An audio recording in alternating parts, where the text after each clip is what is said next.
Donc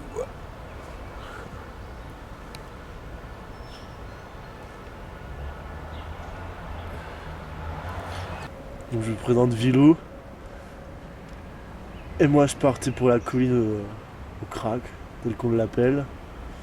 Pour essayer de faire un petit reportage. Et là par grande chance, je pense. Hasard, coïncidence. Gros hasard, grosse coïncidence. Coïncidence qui me sauve peut-être. Je recroise un gars que j'avais rencontré au lycée, dans le cinéma. Et ça se sentait que. C'est vrai que tu t'es mis en danger quand même. Et- Heureusement que je t'ai croisé avant. Ouais, ça se sentait qu'il y avait une différence. Et là, au hasard, je crois sur ma route. Comme un ange gardien au final. En plus comme un coup de chance. Ouais. On va faire court. Tu as eu une énorme initiative, une très belle initiative de t'intéresser à ce que la France essaie de cacher, à cette belle hypocrisie que la misère n'existe pas chez nous. La drogue n'est pas un problème, alors que la France a l'une des lois les plus répressives au niveau des consommations. Au lieu d'accompagner, d'enseigner et de soigner, la seule réponse et la seule action qu'il y a envers la consommation et l'addiction, c'est la prison. Là où tu te dirigeais, cher reporter, est un endroit où seules les âmes perdues et les gens qui n'ont plus envie d'être en face d'eux-mêmes se rendent. Les gens, si un jour vous voyez des images de là-bas, vous vous direz que ce sont des schlags, des gens perdus, des morts vivants.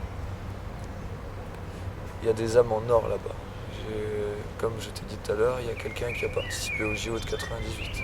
Il y a un chimiste. Il y a quelqu'un qui a été un grand joueur de piano au niveau jazz. Il y a des gens qui ont même un QI supérieur au nôtre. Et sauf que les cabossures de la vie, les cicatrices qui peuvent être infligées à nos âmes, à nos cœurs et à nos esprits, des fois sont un peu plus fortes que ce que l'on pourrait supporter. Souvent, quand on boit un verre, moi j'aime pas l'alcool, quand on boit un verre, qu'on s'en met un peu trop dans le cornet, quand on va pas bien, on se dit, j'essaie de mettre les problèmes dans le placard. Et ben, la toxicomanie, on pense mettre les problèmes dans le placard, mais c'est nous-mêmes qu'on met dans le placard. De 10 à 15 ans, il y a eu des premières expérimentations, comme tirer sur des joints, boire une bière, essayer d'acheter du shit, et je me retrouve à acheter du speed à 12-13 ans. Que de l'expérimentation, parce que la vie est une longue expérimentation, un long apprentissage, pour faire court, une école spirituelle et sensationnelle. Le truc, c'est que ma consommation est devenue plus récréative qu'expérimentale. Ça veut dire qu'il y avait des événements, des raisons pour consommer, ou alors juste kiffer entre amis. Et quand je parlais de cicatrices ou de claques de la vie, c'est ce qui peut changer des hommes et nos comportements. À 17 ans, j'ai, pour faire court, pris 3 coups de couteau, marché 1,2 km en vidant de mon sang.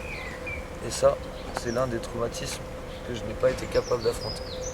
Ce point a transformé ma consommation récréative en consommation morbide. Vous voyez les gens qui se scarifient, qui se font souffrir, c'est peut-être une punition, ce comportement de culpabilité ou même une envie de mourir sans vraiment, enfin le conscient, inconscient ont des pulsions différentes même s'ils sont tous les deux étroitement liés. Le conscient peut-être veut sa mort, inconsciemment veut vivre, ou vice versa. Le fait d'avoir failli mourir, je crois que j'ai perdu la peur de la mort. Mais aussi j'ai perdu goût aux choses qui faisaient vibrer, j'ai perdu la clé quelque part en moi, mais j'espère que je la retrouverai avant de crever. Je ne souhaite à personne ce que je vis et ce que je fais. Beaucoup de gens qui pensent connaître les addicts, les consommateurs ou l'addiction sont bardés de préjugés. Seule la volonté suffit, il suffit de se motiver. Moi, après avoir longtemps cherché, ça fait plus de 2 ans que j'essaie de m'en sortir vraiment. 3 piliers sont nécessaires pour s'éloigner de la consommation. Déjà, un entourage sain et non vicieux. Ça veut dire des gens non consommateurs ou alors très peu. Des gens qui ne proposent pas un verre ou un shoot quand ça va pas. Ensuite, il faut un minimum de confort. Si vous êtes à la rue ou que vous êtes dans un endroit exécrable et émotionnellement ça va pas, un arrêt de façon à terme est impossible. Ensuite, la dernière chose, c'est l'estime de soi. Si je trouve une petite femme, que j'ai une formation ou un travail, j'ai pas besoin de me défoncer la gueule. Là, ces temps-ci, je me vois comme une merde, je fais de la merde, je sers à rien, je fais rien. C'est la seule chose qui permet d'atténuer ces émotions négatives. Je reviens. Quand je fume trop ou que j'ai pas assez, je suis angoissé. J'aime bien fumer un petit pétard pour enlever l'angoisse, en fait, ça me permet de me sentir mieux. Et le truc, c'est que un petit pétard ou un Valium, un Seresta, ça m'aide. Et je vois un mec qui me propose un Seresta. Donc je lui passe un kiff contre quelques Seresta. Et là, il voit ce qui me reste. Donc il sait pas que je parle arabe et que j'ai vécu au Maroc. Donc il appelle un pote, il dit à ses potes de se mettre à la sortie, là où il y a le pont, de s'armer et il les appâte en disant on va pouvoir fumer les gars. Et là, un quatrième se rajoute devant moi et regarde toujours ce que je fais. Donc quand je me déplace vers la sortie, je remarque que des gens avec des baramines m'attendent. Et la seule solution que j'ai trouvée pour m'en sortir, c'est de revenir en arrière, fumer tout mon matos et qu'ils voient bien que je fume tout le matos pour enfin leur faire comprendre que la seule chose qu'ils ont à faire, c'est me casser la gueule et qu'ils n'auront rien à gagner. Ah bah franchement, je déteste la violence. J'ai pris 3 coups de couteau, jamais j'aurais l'envie de planter quelqu'un. Sauf que à la colline, là où est-ce qu'on se fournit le matos de crack, il y a des gens qui sympathisent avec vous un jour et que le lendemain, il est tellement angoissé, il a tellement envie de fumer, pour une demi-taf, te sort un tesson de bouteille et est prêt à te le mettre dans la gorge. Si on est gentil, c'est pour vous baiser à la suite. Il y a des gens, vous avez de la galette ou du produit sur vous, c'est hey, ça va mon pote, oh t'as besoin de quelque chose, oh quoi, je suis serviable et tout, ouais je suis là. Vous lui refusez un kiff ou une taf, mais c'est qu'un bâtard, t'es un crevard, fils de pute et tout, bouge de là. Ni bonjour ni au revoir. On est contrôlés, on est des esclaves. En plus, on n'est pas que des esclaves de la drogue, on est des esclaves des moudous. Les moudous, c'est comment on appelle les fournisseurs de galettes. Et c'est des gens, je suis pas raciste, hein, mon cousin est franco-sénégalais. Mais certains méritent, d'autres ne méritent pas l'argent qu'on leur donne. C'est une drogue qui coûte pas cher mais qui s'en va très vite. Donc c'est angoissant et on en veut très vite. C'est une fin qui s'arrête jamais. C'est un marathon qui ne connaît pas de ligne d'arrivée. Et certains envoient de l'argent dans des villages, dans leur famille. D'autres se payent des villas et des Ferrari, enfin je sais pas, des Ferrari, mais des trucs de luxe dans leur pays qui crèvent la faim. Je détestais les seringues quand j'étais enfant. Je détestais ça. Ouais. Les piqûres, c'est pas mon truc, même les vaccins, je pétais un plomb. Quand je vous ai dit que la drogue prend le contrôle de notre comportement, c'est carrément le cas. J'étais en sevrage il y a 2-3 ans quand je revenais du Maroc. Et j'étais en manque, fragile. Et sur 8 personnes, 2 personnes, dont moi, voulaient se soigner. Le reste était là pour la justice. Donc ça se shootait, ça sniffait de l'héros en boucle et tout. Résultat, j'ai essayé l'injection d'héroïne. J'ai pas commencé en sortant de l'injection. C'est que quelques mois plus tard, quand j'ai perdu le travail, le logement et ma copine, que cette pratique est revenue dans ma vie. Sauf que depuis ces 3 ans, je n'ai fait presque que ça. T'as quel âge toi en fait? 23, 24.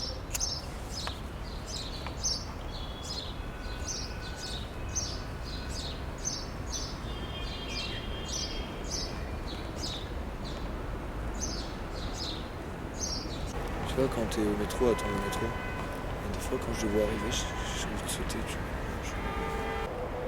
On ne fume pas tous pour les mêmes raisons. Certains se punissent de trop de culpabilité, certains c'est pour endormir un passé qu'ils veulent oublier ou un futur qu'ils ont peur de ne jamais vivre.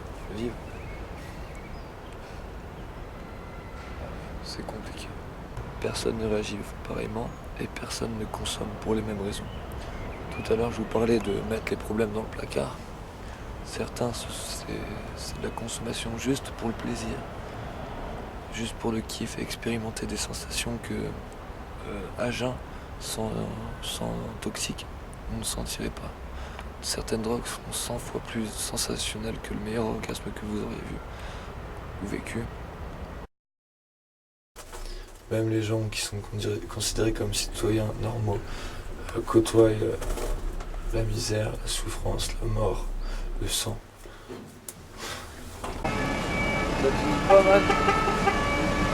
Vive Paris, la ville de l'amour. Un peu violente et crasseuse, mais au moins l'amour y est.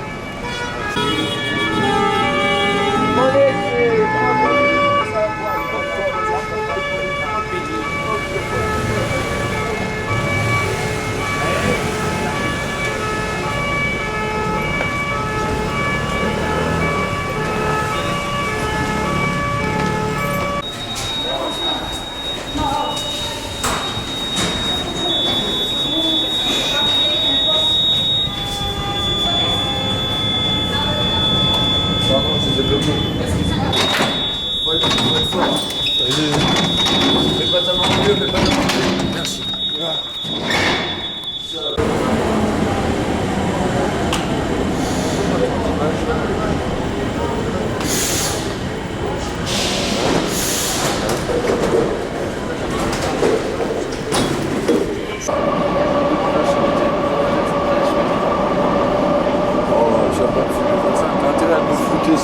Nous patientons quelques instants pour régulation du trafic, merci.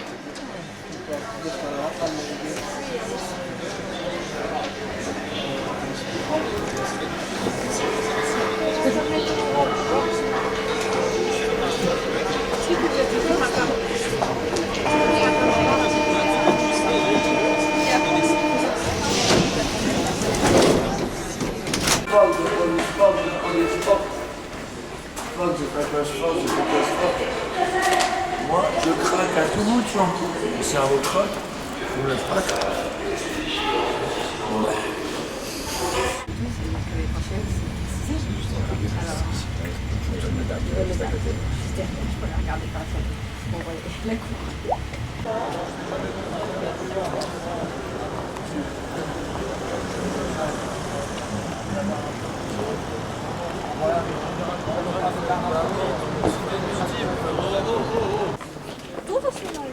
Ну, чуть повыше, да.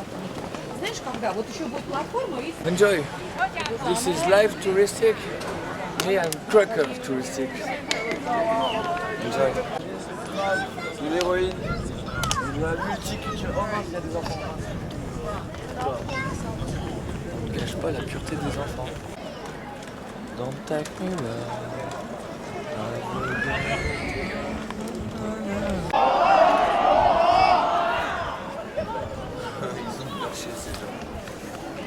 Faut dire que je le suis aussi.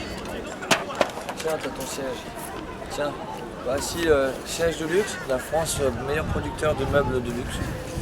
Et ça se transforme en lit, vous en prenez plein.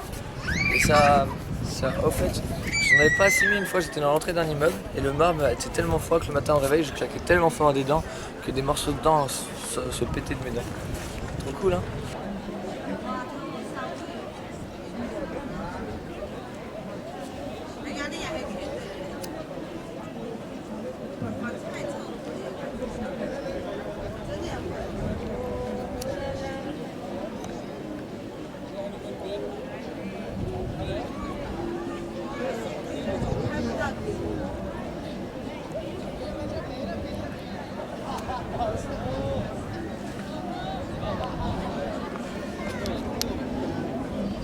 Maintenant, on va parler du sale, du glauque et de l'étrange. Bon, là, maintenant, début du stress et de l'angoisse. Je viens de filmer ma dernière taf. Je suis à sec. Vu que je suis jeune et que j'ai pas beaucoup de recul, ça me stresse. C'est pas grave. Alors, maintenant, nous allons parler du sérieux et de la souffrance. Quelque chose que les gens n'aiment pas parler. Parce que nous sommes dans une société assez individualiste. Il faut que comment dire, désolé intervieweur, mais je dois présenter le sujet. J'ai vécu 5 ans au Maroc et quelque chose qui m'a frappé quand je suis revenu, c'est l'individualisme français, l'individualisme européen. Il y a nous-mêmes dans l'existence. Il y a le cercle de la famille et le cercle des amis et les connaissances. S'il n'y a pas quelque chose comme l'école ou le travail qui nous présente, on n'a aucune raison de se parler. Si je vous dis bonjour dans la rue, vous allez me dire mais qui êtes-vous? On se connaît. Une autre chose, la souffrance, comme si c'était quelque chose de vraiment très personnel, comme s'il y avait une pudeur à souffrir. Si je vous pose la question ça va, 99% des gens vont répondre oui ça va, même si un grand nombre sont en souffrance, et même si dans le plus extrême des cas, certains sont en isolement le plus total et au bord du suicide, même au bord de la folie. Je pense que l'humanité devrait se réveiller et s'entraider. Nous sommes frères dans le sang, dans l'existence et dans l'espèce. Nous avons les mêmes gènes et on pourrait faire beaucoup plus que ce que l'on fait. Mais des gens, comme je viens de dire, mon dernier kiff m'a angoissé. Certaines personnes restent à l'endroit, ne cherchent pas d'argent et sont angoissées. Cherchent une manière quelconque de fumer. Agressent les faibles pour pouvoir fumer. Ensuite, il y a les femmes. Combien de fois on m'a proposé d'acheter 2 doses de 10-15 euros et ensuite le proposer à une femme pour pouvoir avoir une fellation ou même coucher avec elle contre 2 tafs, 3 tafs. C'est de la prostitution et de l'esclavage moderne. C'est horrible. Certaines femmes se rabaissent. Il y a 4-5 mois, je suis arrivé à Paris. J'ai rencontré une jeune demoiselle, 23 ans, 25 ans, black, super mignonne. Elle était encore un peu saine. Et quand je l'ai rencontrée, elle m'a dit « Paye-moi fumer, tu me feras ce que tu veux ». Ça m'a fait un peu mal et surtout j'ai vu l'extrême de la chose quand elle faisait pareil avec des gens entamés, schlagués, avec l'hépatite, le sida, tout ça. Donc j'ai préféré accepter sans accepter le rapport sexuel pour plutôt la faire fumer gratuitement et ne pas qu'elle se mette dans des situations étranges. Petit à petit, de semaine en semaine, je la recroisais de temps en temps. Et son état, moi je le voyais de l'extérieur et par étapes. Et son état ne faisait que s'aggraver à chaque fois que je la rencontrais. Elle a développé des souffrances parce que je suis intimement convaincu que les folies et déviances mentales naissent de la souffrance. Elle m'a avoué qu'elle s'était fait violer, que j'étais le seul blanc à qui parler parce que c'était des blancs qui l'avaient violée, pas des noirs, pas des arabes. 2-3 semaines plus tard, complètement changée, métamorphosée, sale sur elle. Elle avait développé de l'eczéma. Pour être plus précis, l'eczéma c'est un symptôme nerveux. La peau c'est la première chose que l'on offre à voir aux gens. Et en fait si notre peau est repoussante, c'est pour repousser les autres. C'est une façon de se protéger et d'éloigner les autres. Donc elle développait de l'eczéma, des tics, des spasmes et aussi des déliriums très minces. Elle allait voir des inconnus, un arabe, et lui dire « Mais toi t'es arabe ? Mais t'es un frère toi, t'es un arabe hein ? Toi aussi, toi t'es un noir, hein, toi je peux avoir confiance en toi. » Et elle venait me voir, elle me regardait, mais toi, de toute façon, t'es un pédophile. Je pose la question, mais comment elle peut dire ça? Elle dit, c'est ma clairvoyance, je sais que tu es pédophile, je le vois dans l'avenir, tu vas faire des choses. Et en fait, le crack l'a complètement rongé. Malheureusement, ça fait 1 mois que je n'ai pas rencontré cette fille. J'ai peur. J'espère que ses parents l'ont récupérée, rattrapée et désintoxiquée. J'ai peur qu'elle soit dans la Seine ou dans le caniveau. J'ai peur qu'elle soit dans une cave.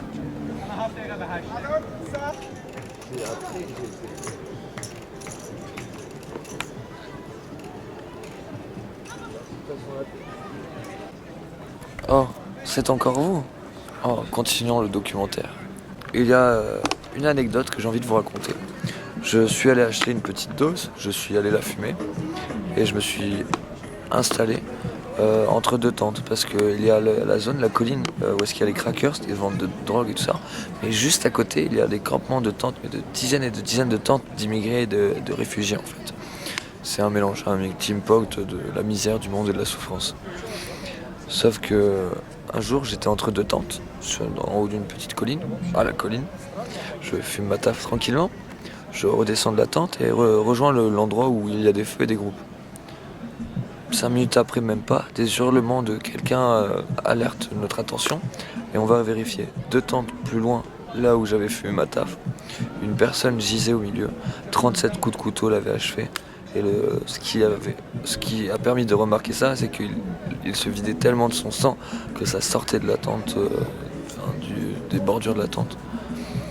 Ça, c'est encore un parmi tant d'autres. Sur l'année, il doit y en avoir plus de 6 à 12 personnes à mort tous les 2 mois. 6 mois par an, enfin 6 morts par année. Et encore, ça, c'est ce qu'on sait. Il y a plein de gens qui se font enterrer pour rien. Et certaines femmes qui sont à demander, à harceler, s'il te plaît, paye-moi une taf, etc., se font abuser. J'arrivais pour aller à la colline, une connaissance que j'appelle Tati, qui me demande toujours à me gratter, était en train de pleurer. Je lui demande, mais qu'est-ce qu'il y a, qu'est-ce qui t'arrive? Et elle me parle d'une histoire comme quoi un mec lui avait proposé qu'elle le suce contre un gros kiff, une grosse taf. Il lui a passé quelque chose qui est ridicule, qui ne ferait même pas l'effet à une souris. Et quand elle lui a dit quoi, mais c'est un manque de respect, quoi, vu ce que je viens de te faire, il lui a mis une droite dans la gueule. Là-bas, les hommes frappent les femmes. Les femmes frappent les hommes à coups de pelle, à coups de machin, c'est assez violent quand même. Et pour des fois des quiproquos simplement. Et une autre, je l'ai croisée, elle avait à peine de vêtements. Ses fesses étaient tellement marquées de coups de rein que c'était écarlate sur sa peau blanche. Elle avait été abusée par plus de 3 personnes. La personne qui l'a violée a fait tourner le plaisir, on va dire. Et comment voulez-vous que des gens qui vivent ça puissent, sans aucun soutien, sans aucune reconnaissance de leur maladie et de leur souffrance, puissent se réinsérer socialement? Comment voulez-vous qu'avec l'hypocrisie nationale sur ce genre de sujet, sur le fléau humanitaire qu'est la drogue, comment voulez-vous que tout ça cesse? Comment voulez-vous que les SDF, qui sont un certain nombre nombreux, mais le nombre de maisons et de foyers vides est de double. Il y a 2 fois plus de foyers vides que de SDF. Alors, il y a tellement plus de solutions. Tu vois, quand j'étais jeune, je comprenais pas pourquoi les Français ne se soulevaient pas. Il y a beaucoup trop de choses qui ne vont pas. Maintenant, je vois les gilets jaunes qui se soulèvent et je ne comprends pas. J'ai l'impression que notre société française, notre République française n'est pas démocratique. Pourquoi le peuple revendique quelque chose et qu'il n'est même pas écouté? On ne peut même pas attaquer comment on appelle ça, le procureur de la République pour faire valoir certaines choses, mettre en place des choses qui pourraient être efficaces et efficientes. Ok, certes, qui ne pourraient peut-être pas rapporter des pécos, mais qui pourraient changer les choses. Moi, je pense certainement que le mouvement Gilets jaunes s'essouffle et que l'énergie est vraiment mal placée. Mais on a la technologie nécessaire pour faire un référendum national.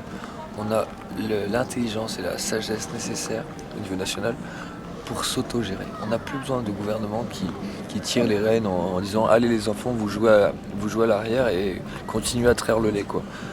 Franchement, pour faire simple, je ne sais pas si vous avez déjà entendu parler de l'infantilisation des masses. Moi, je vais vous faire une petite image rapide et brève. Quand on est jeune, enfant, notre monde, notre guide, c'est les parents. Il y a les règles qui nous encadrent et la responsabilité que l'on a seulement, c'est d'aller à l'école. Ensuite, on grandit, on avance, on essaye de mûrir. Mais il y a l'État qui nous guide, qui est notre monde. Il y a les lois qui nous encadrent et notre responsabilité est de travailler. Je pense que c'est une forme d'infantilisation des masses. Comme on a fait aux chiens pour qu'ils soient, éducables. Ils n'ont aucun potentiel au niveau du loup. Ils ne sont pas des animaux sauvages. Ce sont des chiens, enfants, adultes. Nous sommes pareils. On peut faire tellement mieux. On a la technologie nécessaire pour réparer l'oxygène de notre planète. On a le savoir-faire pour arrêter le réchauffement climatique. Mais qui s'amuserait à générer de l'oxygène pur à l'échelle planétaire? Qui s'amuserait à générer des choses sans que ça rapporte et en portant préjudice aux puissants? Personne ne fera ça, tant qu'on ne le fera pas tous.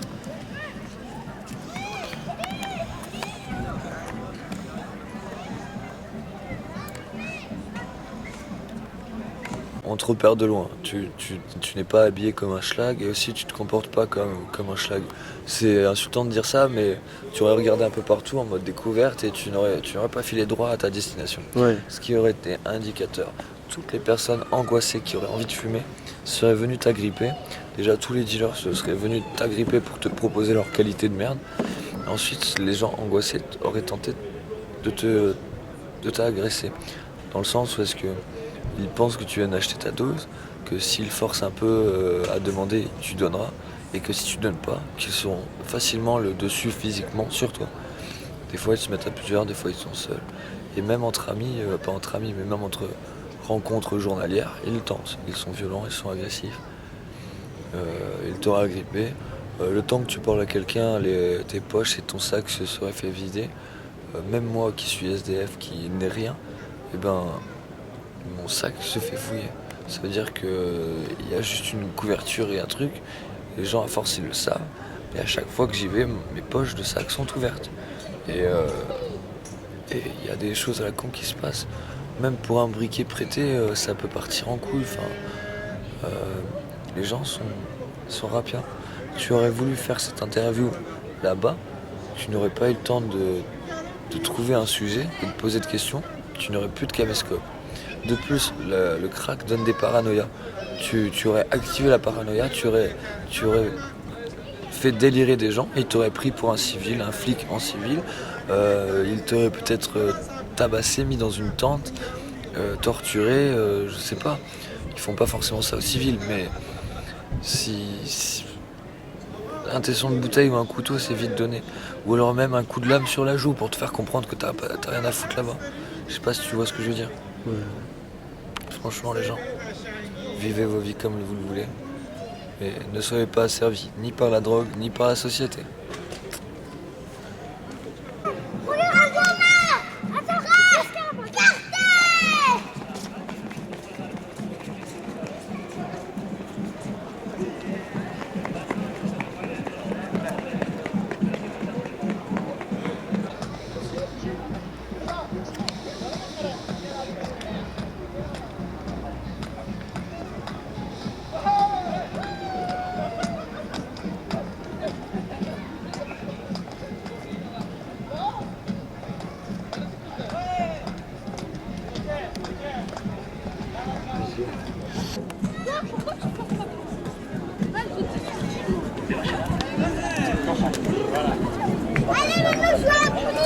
Excuse-moi frérot. Ouais. Ça va quoi? C'est Francis toi. Ouais. Excuse-moi les frères, désolé pour les dérangements. تهضر عربية؟ un petit peu. والله خويا راني نرقد شرف في صبر شرفي. منين خويا؟ Oujda, Waïli. والله خويا. Ça fait nana galerie. Peut-être me filmer, je croyais que le reportage était fini. Là, c'est la jeunesse posée de Montmartre, c'est pas le cracker de Montmartre. Quoi. Ah, les gars, vous achetez un peu de nicotine. Vous achetez un peu de nicotine.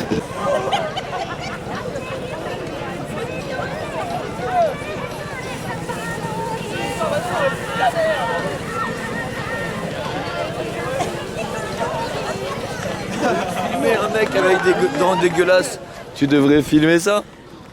Paname, Paname, Paname, quelle belle ville. Aux soirées dorées, aux soirées champagne, aux soirées aux dents cassées.